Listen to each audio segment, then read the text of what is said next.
Hi guys, welcome back to my channel. This is Yvonne from Ginger Chick Rehab. And on my channel, along with my husband Chris, I guess I should call it our channel. On our channel, along with my husband Chris, we do thrift store flips. We take thrift store found items and we give them new life. They're usually outdated, unloved, unwanted, broken down. And on our channel, we share the vision with you of how we fix these up, we give them new life, and then we are blessed to have a retail booth where we sell them here locally. So in today's video, I'm going to be doing some textured paint. So I'm going to share with you how I do my textured paint and what I do to embellish these items to give them a little something something that makes them pop. So here are some of the canisters that I have run across in my thrifting adventures. I know maybe some of you would be sad that I'm painting over it, but remember they are thrift store finds. They were unwanted. And I definitely loved this 3 set. I love the unique shape of this canister set. And this is just the cutest little 2 set on this little shelf. And now, why not throw a glass jar in this grouping along with that Hearth and Hand sugar container that needed some work? Now, I shared that tiki torch in a Thrift With Me video, but the rest of these finds are actually from the Dollar General. I was told that Dollar General had dollar birds, and yes, they did. So I was very happy to run across, though in my travels I had to stop at a lot of the Dollar Generals on my travels when I'm thrifting to find some birds, but I was definitely happy to find them because $1 is well worth my time. But then I couldn't pass up these cute little piggies for $3 a piece. And then, nope, these are not real apples. They're actually fake apples that I'm hoping to give a cement look to. So I had already had the dragonfly and the other galvanized flower, but then they had these 2 flowers also at the Dollar General. So I thought, well, I'm already doing one other flower. Why not grab a couple more?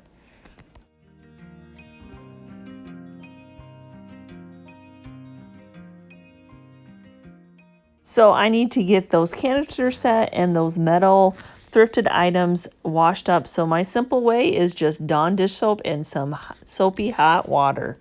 And then thank you for the viewer who saw this in one of my thrift hauls, that I'm able to remove this wire piece from the back of this flower. So most of the tags will come off in the soapy hot water, but for some of these odd shape of all these petals, just a heat gun on that metal will just release that sticky and make it able so I can pull those tags right off.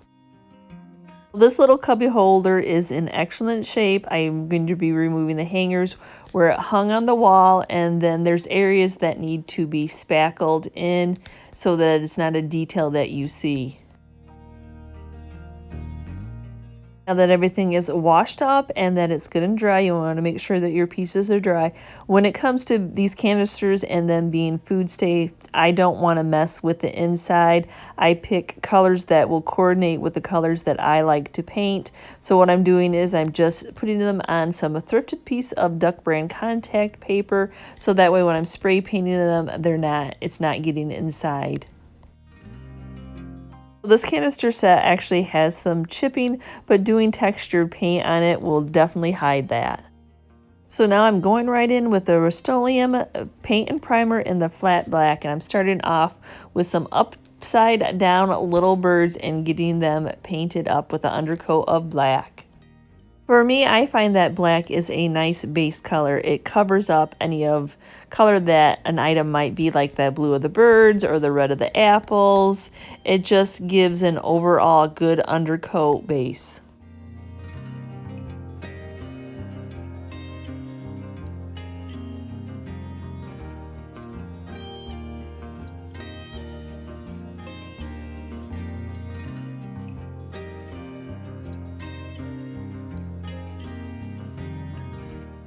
Now the nice thing about doing these Dollar General flowers, if you like the finished look, this is definitely something that you can go out to the Dollar General, since it's not a thrifted item, and I think they had plenty of these. The birdies, not so much, but the flowers, I did see a lot of the flowers.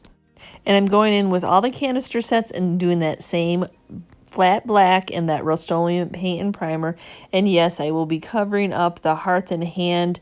I actually was going to try to stick contact paper on to keep that from getting covered up, but because of the texture of it is the contact paper and the tape did not stick to it.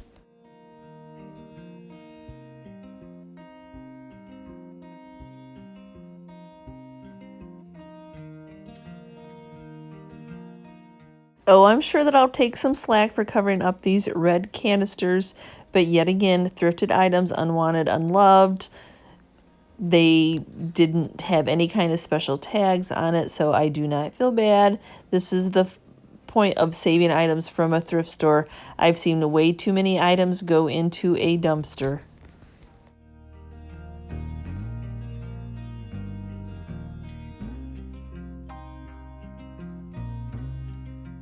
Yep, I'm going to go ahead and paint the outside of this glass jar black. I've done plenty where I've painted the inside and spread around black paint, but I thought let's spice it up and paint this black. And then after getting this all sanded so it was nice and smooth and getting it cleaned off, and this is going to be painted black also. And then I had this random star that I threw in with a wood grouping. It was actually from another bag of thrifted items I picked, but I thought, you know, I redonate the heart, but I am a fan of stars, so I'm going to keep this one. So now everything is painted up. Most of the canisters only need the one coat of the black because I'm not going to be flipping over the lids or anything like that. But then I have these flowers and the dragonflies and the bunnies and the bunnies, the birds and the pigs that I need to get onto a second coat. But before flipping them over to protect that black paint, I'm going to go ahead and seal them in with some Rust-Oleum clear coat. I love this for the cost because in my area it's about $3.50 a can, and that polyacrylic that we were using is almost $9 a can. But boy, is this stuff smelly, so make sure that you have a well ventilated area. Now I can flip them all over and get the other side painted up. Boy, do they look funny when they're half painted black, don't they?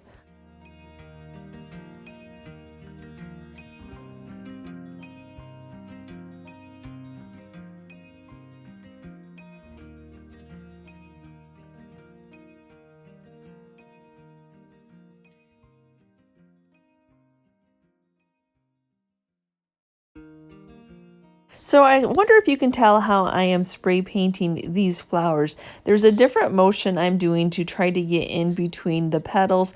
I do pull them apart just a little bit, but I don't want to crinkle any of that metal or have it crack. So as I'm going in, I hope it's kind of hard to explain. Can you see how I am going in instead of going around the object? I'm kind of working from the outer petal all the way into the center, trying to get that spray paint to work its way underneath each petal.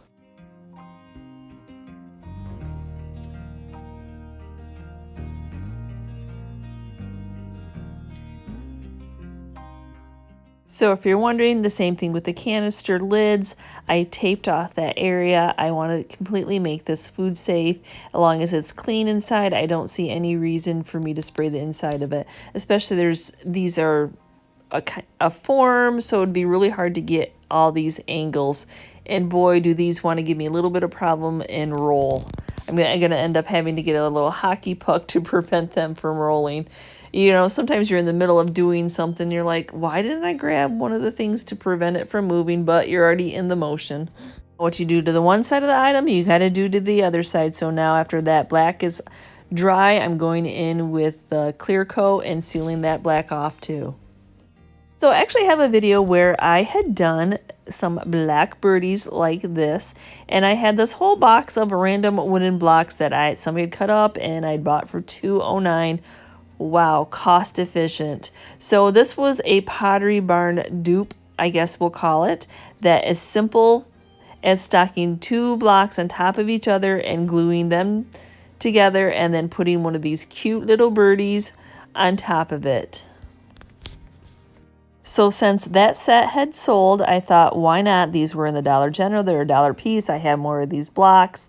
Why not? That's why I'm doing a set 6 more of these little birdies like this. Now I sold them separately for the first set, but I'll probably go ahead and sell them as a set this time. I'm just trying to find the best outer edge, the best unique, wood has all that graining in it, and so I'm just picking what I think is the prettiest side to my eye. So one of the birdies is just going to sit on one block, and the other birdie will sit on the other block. So I tried to grab birds that their heads were tipped a little bit different. Not that I had a choice, because the birds were very picked over at the Dollar General stores that I picked.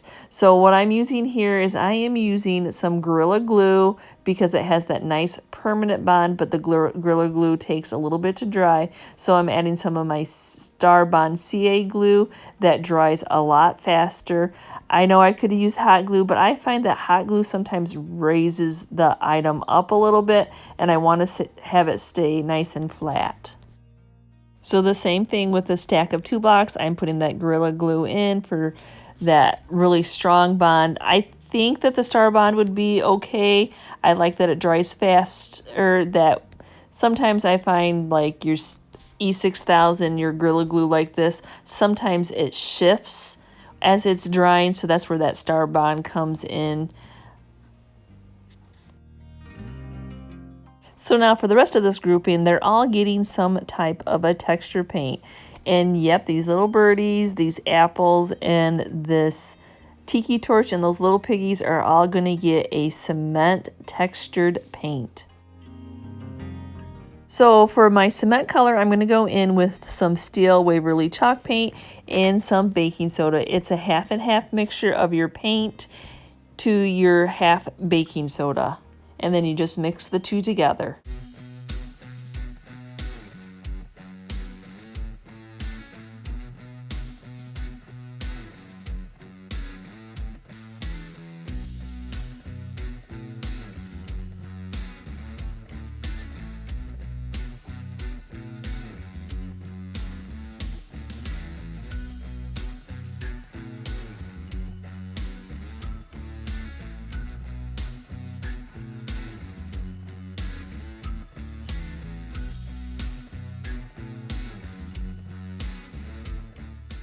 Now for the canister sets, I'm going to go in with the mineral Waverly chalk paint. The same thing with that baking soda, same mixture, half and half, and mix it well. I like the mineral because to me it reminds me of the old Croc color.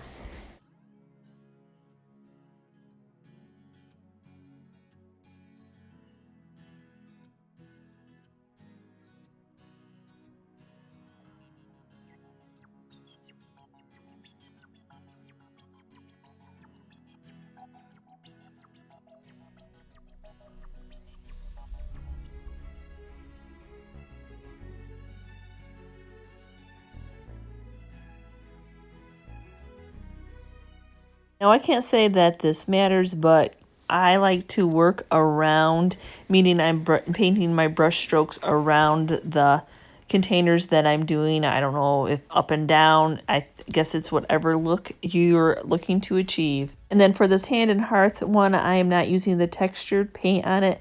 It's not as smooth the way that it was powdered. It's kind of bumpy, and I don't want to fill in that sugar. I'm hoping that that sugar that's in Boston there will pop, so I'm just painting it with the plain mineral. I sure do like the way that chalk paint dries. It seems like it dries a lot faster than other paints, probably the water base, but now I can go in. You can see that discoloration. That's the way that the piece was, how it accepted the paint. So actually putting this textured paint is going to make that a solid surface. So now I can touch up those bottom areas that I couldn't reach to get its first coat of paint fully on this item. For my second coat, I'm just going to water down what I have, add a little bit more of the baking soda and the paint, but a lot of water for that second coat. I don't want it to be so bumpy that it sticks way out. So I really want my second coat to be a little bit more smooth by watering that down. So far you can see the sugar just fine. That U has some problems, but that was the manufacturer's flaw. It's just going to be that imperfectly perfect piece, and as I'm putting on the second coat, I will take a toothpick and dig any extra paint that might go into it. On the bottom of this container, it just has a nice little rim. It's a great stopping point from where I can stop the mineral paint mixture and let that bottom be black. Now I can go over to my cement color. Now I'm not mixing any more baking soda in with these pieces. They turned out nice in texture. They already had quite a bit of texture. So I'm just adding more of the steel paint and watering it down. I just want now to cover up the pieces with the paint color. So now I can go in. These flowers are good and dry. They just were taking a little bit of time to dry, and I was working on the textured paint. So now it's time to go in, and I'm going to paint all these white with this ultra white paint and primer Rust-Oleum spray paint. And I'm going to do that same motion of trying to get this paint to work underneath in between those petals.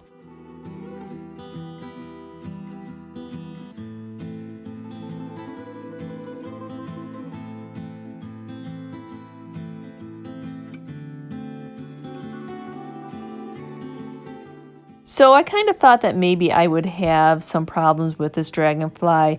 When I thrifted it, it was very dirty. I knew that it had already been outside, so brought that rust out in that metal. So the fix of that is some shellac spray to stop that from bleeding through on the white. Now I can go back in with another coat of the white spray paint, and hopefully the couple coats of shellac was enough to prevent that from bleeding through anymore.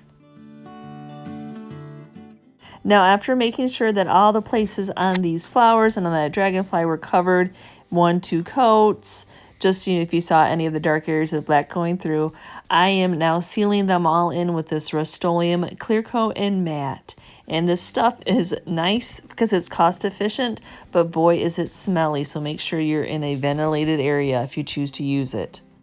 So after 2 coats of that texture paint and letting these sit overnight, I'm going to go in and just take a 220 sandpaper.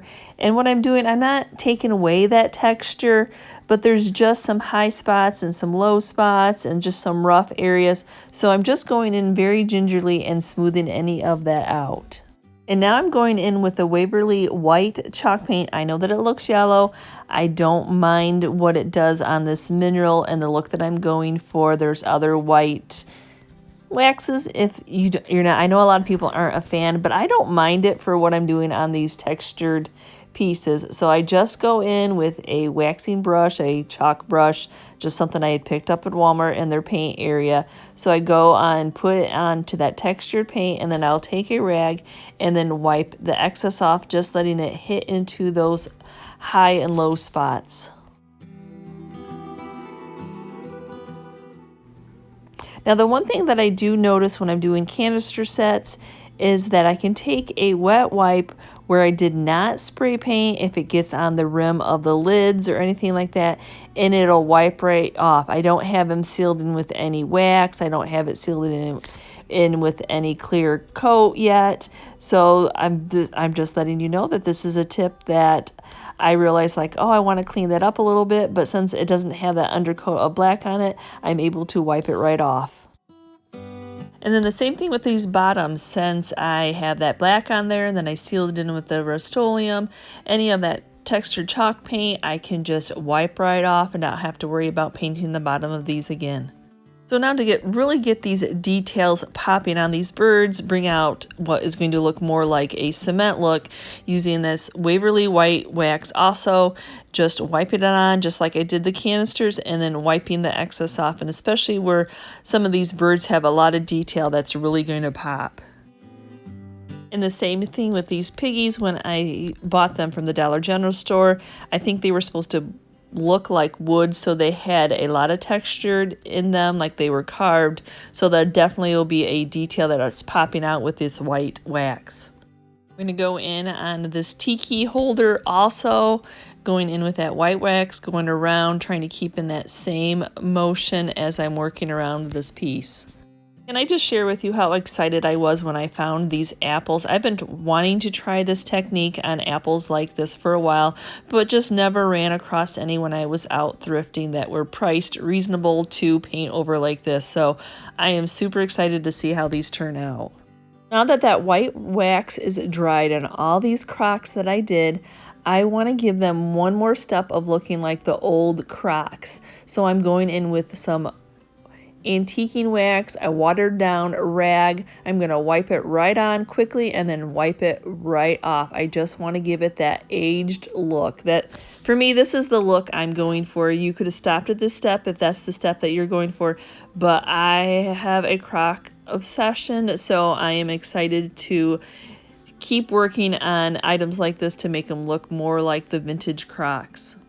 And I'm going to be doing that same technique, wiping this antiquing wax. This rag that I'm using was watered down, so I'm just dipping it just a little bit in there if I need to. And actually, I didn't even need to dip it into the watered down, was just enough to grab onto this textured paint.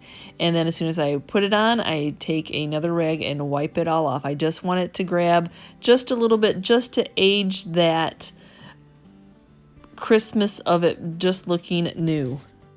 So I left the lids to these canister sets black. I'm hoping that the stamping I'm going to be putting on them is going to tie it all together. They definitely have that vintage vibe. So for this project, I'm going to be using my IOD crockery stamps. Love these. I know a lot of people love them too.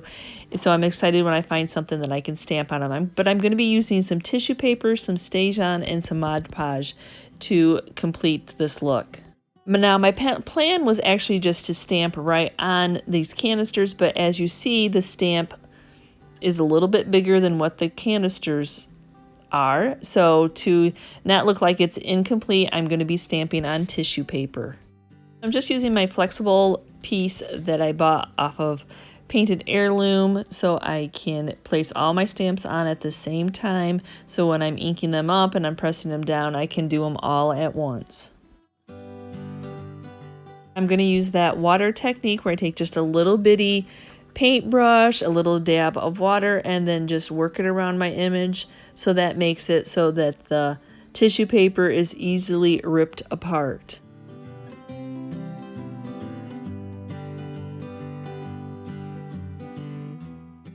So it's okay, I know that this probably won't be completely clear as I'm gluing it down, but it's just going to look like a label, so that is perfectly fine. It's just all what look you're going for, and I just want a little something wording on the front of these. And Marmalade does sell when I put it on the canisters like this, so I need another set of these because the ones right now that I just put in the booth are the ones that I had done the white and I had done the clay lettering onto the sugar, flour, and tea. So I want to get another set of these marmalade jars because don't we all do what sells? For me to make sure that it's good and adhered, I go with the Mod Podge glue underneath, and then I go on it on top and then work it so it's nice and smooth. And then I'm going around with a wet wipe, getting any excess. You know, it's kind of hard to just keep it in a round circle, but I want to go back and antique these later, so I want to make sure any of that excess Mod Podge is off. So just a little recap. For me, I just center it where I want it to be. I hold it down. I flip it on the one side, put some of the glue, the Mod Podge on the one side, and then work that side down. And then after that side is adhered down, then I go to the other side. This way, I'm just keeping it centered. I'm not stretching it out. This is just the technique that I have done that works for me. I just like to share it with you guys because I definitely love and appreciate all the tips that you share with me. Now I just want to give these a little antiquing. I actually let them dry, so this is what they look like dry. I'm just going in with that watered down Waverly antiquing wax, and I just want to touch on them a little bit. I don't want it to be such a white little paper. I just want to antique them just a little bit, just look like an old label. I have this little stand, so I'm going to go in and distress the edges. It's just a look that I like. I kept this black. I sealed it in with that Rust-Oleum clear coat also, and so I'm just going in and distressing with some 220 sandpaper all the edges, and then I'll go back in and smooth any of the flat surface out using some fine grit steel wool. So since I had done this in black, I definitely think that's accents the lid to these little canisters. So I really was like, what do I put on it? It needs a little bit of wording, something general, something to go with the theme that I like. So I decided I'm going to use my favorite Tim Houtz stamps, and I'm going in with just this little labeling that says the flower, the seeds. I just think I don't want it to pop too much. I just want it to be just a simple, because I think the canisters are pretty. Now, I don't have any ink stays on white ink, so I had to think outside the box, and I thought, I hope that this chalk paint will work. So I've never really done chalk paint on the black, so I'm going in and giving it a try. So let's see how this works. The same thing with this black jar that I had painted. Okay, so how do I finish this up? What do I do to finish this up? And so I'm going to try the tissue paper. Yep, I'm going to try the tissue paper using the chalk paint as the white, stamping on the little chicken from the Tim Houtz Animal on the Farm collection. I'm going to use a little bit of the wreath that I'd gotten also. I'll link those below. But let's see how this chalk paint does on tissue paper, because I want that to pop white. Yes, I know I could probably have tried it on the jar, but as we all know, round objects aren't the funnest to try to stamp on. Nice thing about stamping on tissue paper is my first chicken wasn't very clear, not like it was going to be clear, but I could restamp it. And the reason that I didn't do the chicken and the leaf at the same time is the two stamps' thicknesses are not the same, so they wouldn't have pressed evenly. So I'm just going to do the stamp on the bottom of the chicken. I'm going to stamp it here, and then I'm going to have to flip it around and stamp it on the other side. Okay, so far so good. Now I'm going to go in with that little paintbrush, a little bit of water, so I can tear this tissue paper. So far I'm liking how the white is popping on the tissue paper. I'm actually surprised by it. I'm not sure. I know that they probably have a stays on ink in white, but hey, I have the chalk paint. So now when it comes to Mod Podging this label on, I'm not going to go over the top of the chalk paint, because we all know chalk paint can be water distress. I don't want to just spend all that time stamping that chicken and that wreath on that tissue paper. I don't want to waste my time. So I'm just going in and putting what I think is the general size of the tissue paper, and then I'll just lay it on top, and then I'll go back through and then touch up on any of the edges that I didn't get enough of the glue on.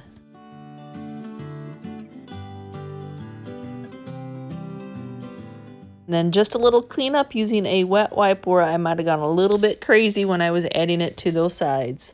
Now I need to get this chalk paint sealed in before I'm moving on, because we all know if I don't, it'll be rubbing off. So I'm just using some Crayon Clear Coat. It's just an acrylic spray. That's what I have in my house. And I'm also going to go over anything that I had put labels on also, just to make sure that it is good and on there and protected. To finish the items up that I put that white chalk paint, just to tone down that white just a wee bit, just going over with some antiquing wax just to knock it down just a notch, that it all just looks like an antique jar, along with that little shelf also. So now I'm on to the dragonflies and the flowers. So I am going to attempt to decoupage paper the wings of this dragonfly, just to give it something. Somebody had suggested that actually when I had thrifted and showed this dragonfly in my thrift haul, and I thought, oh my gosh, what a wonderful idea. So let's see if I can achieve this or not. I'm just going to start off by cutting pieces of the decoupage paper off, making sure I had enough to cover each one of the wings.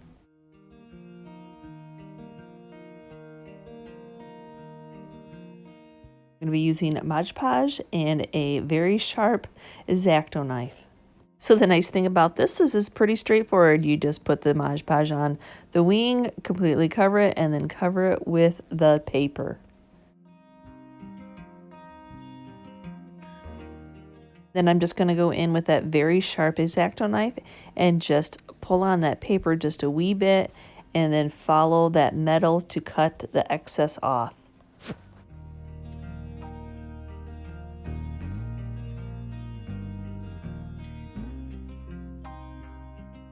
And then I'm just going to go through and apply some more of the Mod Podge right over the top of the deco paper. Oh my goodness. I just have to say I'm already in love and I only have one wing done. I don't know what you all are thinking. If you are new to my channel, I like to save my reveal for the end. I like you to watch each one of the processes that I'm doing. So I'm going in on this flower also. I'm going to be doing these flowers with this deco paper. I have a couple different kinds, but I'm definitely in love with this flower, especially on a flower.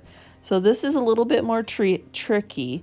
So what I did was I bent the flower petals up, but you have to be careful because you can crack that paint, you can crack that metal, so don't force them up. So this is just one of those time-consuming processes.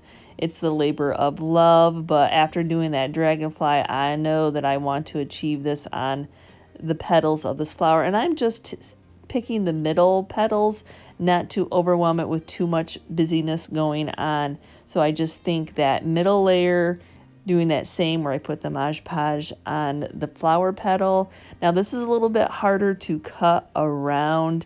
I did have to end up going and finding my sharpest scissors that I had, because once the paper gets wet with that Mod Podge, it basically just bends and doesn't cut.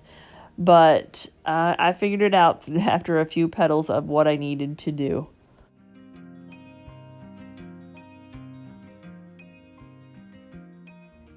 Now the Dollar General flowers was a little bit more tricky. The petals were way smaller, so I was able to do like 3 or 4 of them at a time. When I cut the piece of paper, it stayed flat. Now this one I tucked all the way because you could see not only to the flower, but underneath that first layer, because you could see all the way down. So if I cut it short, you would have been able to see a little bit of a white gap.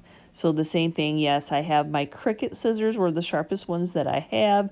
So that's what was working best. When I was trying to do the X-Acto knife, when it got wet, it just bent it. It didn't really work. I was tearing it off more, and probably maybe if I would have let it dry, I don't know. You just do what works for you, and this is what's working for me.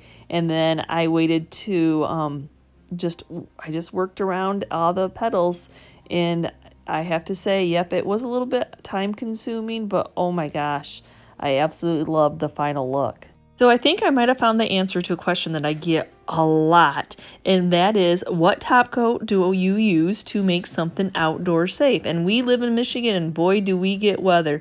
So when I was looking at getting some different paints and stumbled upon this local store that carries the Annie Slone, I remembered her saying that their top coat was interior exterior safe. So super excited to find this product and test it out. Perfect for these cement looking items, especially that tiki torch. Well, I'm sure the next question is, how do you apply it? Yes, you can roll it on, you can brush it on, but we want that smooth finish and not to take off that white wax that I put on. So we're going to be using this hopper type sprayer that we got from Harbor Freight. And yes, it can be watered down. This top coat is nice and thick. Look at that, how it worms on the top of that. It is too, just like her chalk paint, made to be watered down. Separate container, watering it down. Actually, it didn't take as much ratio as the paint did to water it down, so it would go perfectly in the sprayer. We only need a wee bit because we only have these little items to do.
So I thank you so much for watching today's video, and what did you think of the textured paint and the Annie Slone top coat to seal these off to get them so they are outdoor safe?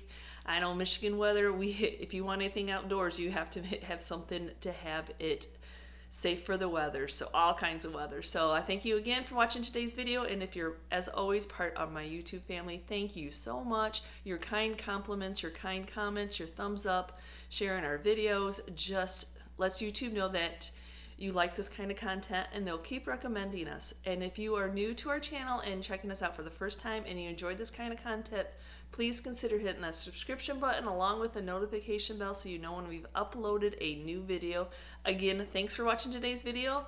I'll see you next time.